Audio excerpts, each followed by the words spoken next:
by Julie Dibens, the winner of the winner of the London Mazda Triathlon.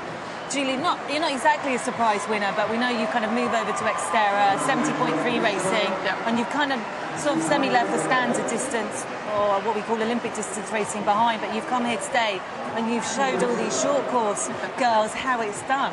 Yeah, it's definitely a shock.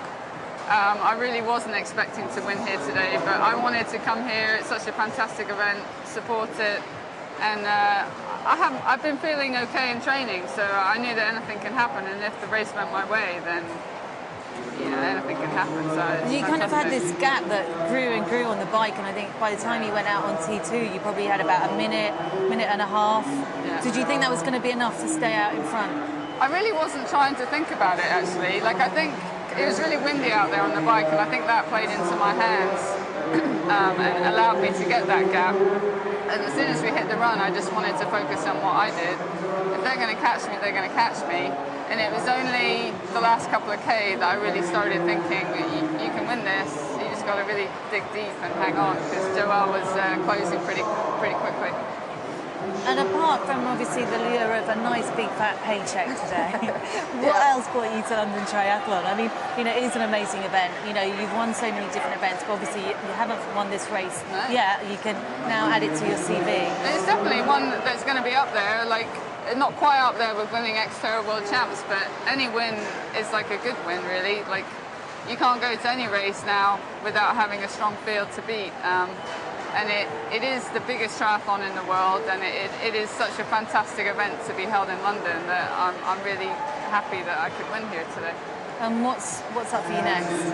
I'm going to do a couple of Xterra Austria, and then a 70.3 in Monaco, and then finish up the year with the World Champs in Maui, Xterra. Try and do what I did last year, and then Clearwater.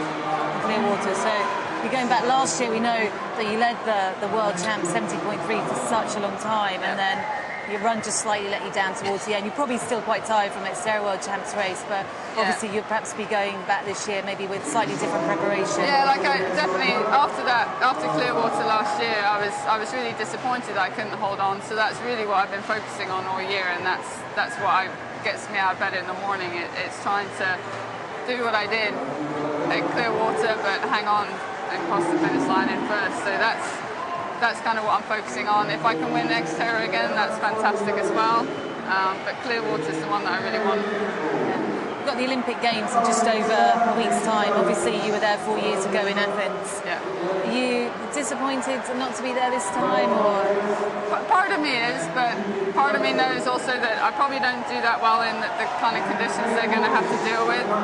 And I think Helen and Holly are like at the level that they need to be at. I do believe that they have a really good chance of sneaking a medal, and I'm going to be pulling for them as hard as I can. Like, yeah, I'd love to be involved in another Olympics, but not for me anymore. There's big talk about Snowzol and Fernandez. Do you see that coming down to them both taking the gold and the silver, or not sure which way round yet? Yeah, like obviously if you look at all the results, that's what it says. But again, if you look at what happened in Sydney and in Athens, it never goes to plan. There's always been somebody kind of come out from nowhere and do something. Perhaps like a Kate Allen from exactly, 2004. and why? Who knows? And I think that there is a chance Helen or Holly could be that one person, but it's going to have to be their day.